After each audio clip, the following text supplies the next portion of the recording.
Back here on HQ Spotlight, earlier this week, the Indianapolis Colts made the decision to go with Daniel Jones as quarterback one over Anthony Richardson. That decision leaving a lot of questions surrounding the number 4 overall pick from 2 years ago. Richard taking the high road when it comes to the decision, talking to reporters about being QB2 this year. You just got to respect the decision. They feel like he's a better fit for the team, better fit for the outcome of us winning. So you just got to respect it and just keep working. That doesn't undermine any other work I've been putting in. It doesn't say that I haven't improved. I'm proud of the improvement I've made. Shane is also proud of that. So you just got to keep stacking on that and just keep getting better. You say you respect it. Do you agree with it? I got to agree with it. At the end of the day, whatever's best for the team, that's best for the team. If it was me, I'm pretty sure, he would be having to answer the same question. So at the end of the day, I respect it, and whatever's best for the team, whatever's going to get us that Super Bowl ring, I'm all for it. NFL analysts Mike Renner and Tyler Sullivan back with us as the Colts prepare for the Bengals in their final preseason game of 2025. Guys, we just heard from AR5 moments ago. It just seems like his approach has always been to be candid. Sometimes he shares a little bit more than he should, but either way, Mike, when you hear from his perspective, what is it that Anthony Richardson needs here? Is it time? Is it a new location? Is it a new league? What will it take for this kid to live up to the potential of what we want him to be? I think some guys just don't work out, right? I think at this point in time, because Chris Ballard, Shane Steichen, they would have given him every opportunity. If it was close, you're going with a guy you spent the 4th overall pick on. So that tells me that it probably wasn't close, because last time we saw him play football, he was not good, right? He was so inaccurate, so far below the threshold it takes to play quarterback in the NFL that it was always going to be this massive uphill climb. So some guys just don't figure it out. That's unfortunately the problem with drafting these projects. And now maybe it'll be year 6, year 7. Maybe we'll be talking about in the way we're talking about Geno Smith right now. But he was too far away to become the starter this year. I think his door has shut here in Indy. I think that's absolutely right. I think if it was remotely close, even if it wasn't tied, even if he lost it by a little bit, they would have given Anthony Richardson the starting nod because of everything that Renner was just talking about in terms of the draft capital that they used to bring him in and hopefully the ceiling that he has. But overall, when you struggle to complete half of your passes in today's NFL, it doesn't matter what you can do anywhere else or on a given snap. You need to be a little bit more consistent. So when you look at Daniel Jones, for instance, I don't think he's bringing the Indianapolis Colts to a Super Bowl or anything like that, but he keeps them in between the bumpers. There's no gutter balls right now, or at least no devastating gutter balls with Daniel Jones. It's a little bit more of a safer operation. And so when we look at what the future might be for Anthony Richardson, I don't think it's in Indianapolis, because even if he does see the field at some point this season, it means that Daniel Jones' season went awry or he was injured. And if that's the case and Anthony Richardson continues to struggle, it's only going to lead to a poor record for the Indianapolis Colts. And then we're talking about Shane Steichen and possibly Chris Ballard both being shown the door at the end of the season, and a new head coach, a new GM does not want to hitch their wagon to a project like Anthony Richardson at this stage. So again, if we're looking somewhere else, that's probably the next step. He's on the Justin Fields, Geno Smith, Baker Mayfield, Sam Darnold path now. Maybe it hits somewhere else, but it's not going to hit in Indy. Something to keep our eye on for next year. But if we focus on 2025, there is good news for Daniel Jones. He's got a really strong cast of pass catchers to help alleviate some of the questions that we have. Both of you guys agree here that Tyler Warren has been a game changer in Indy. So Tyler, I'll come to you about your namesake. What has impressed you most about the rookie tight end? He just looks the part. He looks like that dude. We're talking about, Anthony Richardson not hitting as a first-round pick. Upon the immediate eye test, Tyler Warren has hit in terms of a first-round selection, and I think that he is primed for a really big season. I'm not going to say that he's going to be Brock Bowers 2.0, but the fact that they are going to Daniel Jones, giving them a little bit more consistency as a passer, I think that's only going to help him be more productive, possibly flirt with 70 some odd catches this season. And you see it too. He's going to be on the field a ton. This preseason, the starter's been on the field for 35 snaps. He's been on the field for 34 of them. So again, this is someone who is commended in the blocking game, a good receiver. We saw it in that game against the Green Bay Packers. Daniel Jones throwing a beautiful ball down the left sideline for 20+ plus yards to Tyler Warren. So again, this is a guy that's going to be on the field a lot, be heavily involved, and I think is going to have a really special season.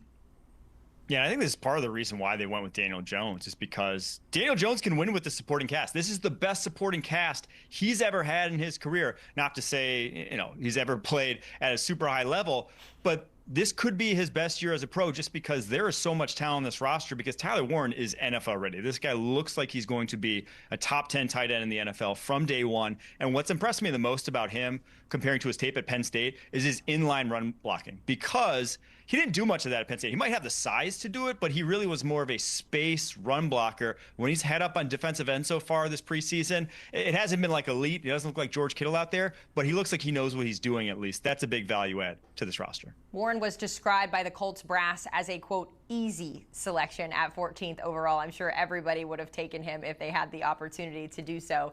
As we talk about the offense in Indianapolis, guys, I joked with Emery Hunt last week when they made this decision and Daniel Jones and all these weapons. And at the moment, I was like, who are the weapons? But as you go back and you look through, there's a lot of talent in this offense. So when we talk about position battles here, Mike, let's start through the air. Talk to me about the wide receiver room and what that battle is looking like in Indy.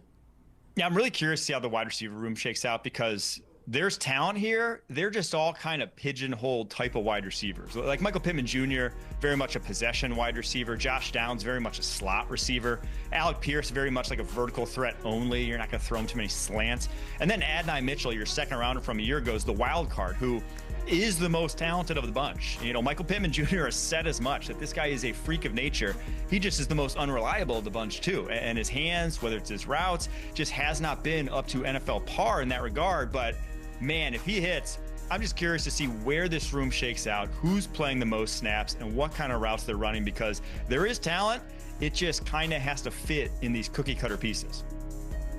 Yeah, and I'm sticking on the offensive side of the ball. I'm just looking at the backfield, and I'm wondering how it's all going to shake out behind Jonathan Taylor. You have Tyler Goodson, DJ Giddens, a fifth-round pick this offseason. You have Khalil Herbert, probably the most notable name out of everybody else on that list. He's been dinged up a little bit, did rush for a touchdown in the opener. Goodson rushed for a touchdown last week. I kind of just wonder how it's all going to shake out, because we don't necessarily know how healthy Jonathan Taylor is going to maintain all throughout the season. You got to remember, he hasn't played a full season since 2021. So this is a player that does miss a couple of games here or there during the season. So is it going to be Tyler Goodson that carries the bulk of the load at one point during the season? Or do they keep Khalil Herbert, who has a stronger resume, to do that? Is it someone like Giddens who could be a part of that as well? Because, again, we think that this is a good offense. We think that, in terms of the skill positions, it's interesting.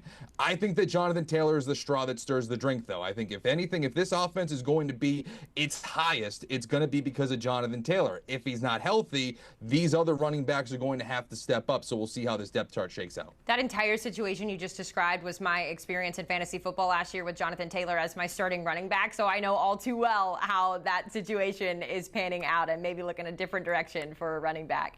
In the meantime, though, guys, the Bengals' biggest question mark has been the defense, right? We know that Trey Hendrickson has dominated the headlines in Cincy. Tyler, you're keeping an eye on the cornerbacks, though, in this final preseason slate. Yeah, because there's a starting spot still up for grabs. I mean, you have Cam Taylor-Britt, who's probably entrenched at one of the corner spots. You have Dax Hill as your nickel cornerback.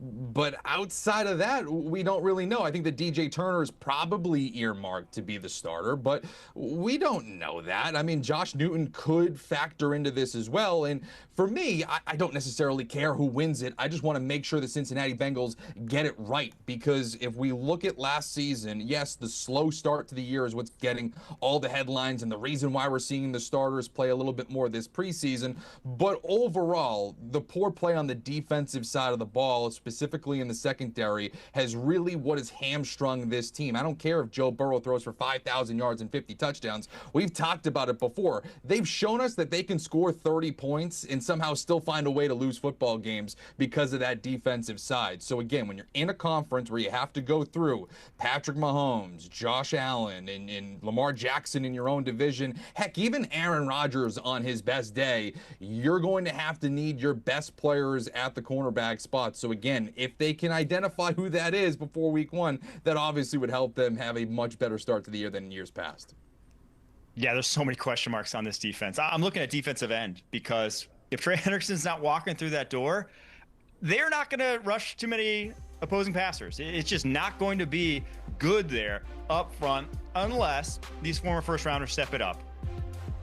Myles Murphy was a first-rounder a few years back. Shamar Stewart this past season. How do they take steps forward? How do they shake out in that rotation? And then where does Joseph Osai fit in, who's a former third-rounder, who's probably flashed more than Myles Murphy over his career, but has had such an injury-marred career to date that it's hard to really rely on him. So Trey Hendrickson really has all the leverage here, because if he's not on the football field, this might not be good here for the Cincinnati Bengals.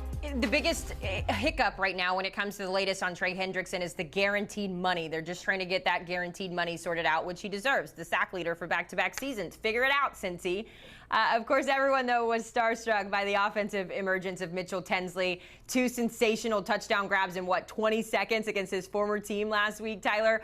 What kind of role do you see Tinsley having this year, whether it's in Cincy or somewhere else? Well, he's definitely the star of the Bengals preseason, and to go figure, it's the wide receiver position, right? Like, the one position they don't need outside of quarterback, obviously. Like, you would love for whoever that star is going to be, possibly on the defensive side of the ball, like we were just talking about. But I think that this is someone who could be a depth piece for the Bengals if they want to keep him there. You have, obviously, Jamar Chase and T. Higgins. They're not seeing the field after you just paid them a boatload of money this offseason. You have Yosivas, who's an intriguing prospect, continuing to develop at the wide receiver spot. So if you keep 5 or 6 wide receivers, he makes sense. If not, possibly look to take that performance and trade him. I think Dylan Fairchild, their third-round guard, has been a star so far. He's the 5th highest graded guard per PFF, only 1 pressure allowed. They had to hit on this pick, and their early returns have been very good. Can't say that about a lot of recent Bengals picks, but you can say that about Fairchild.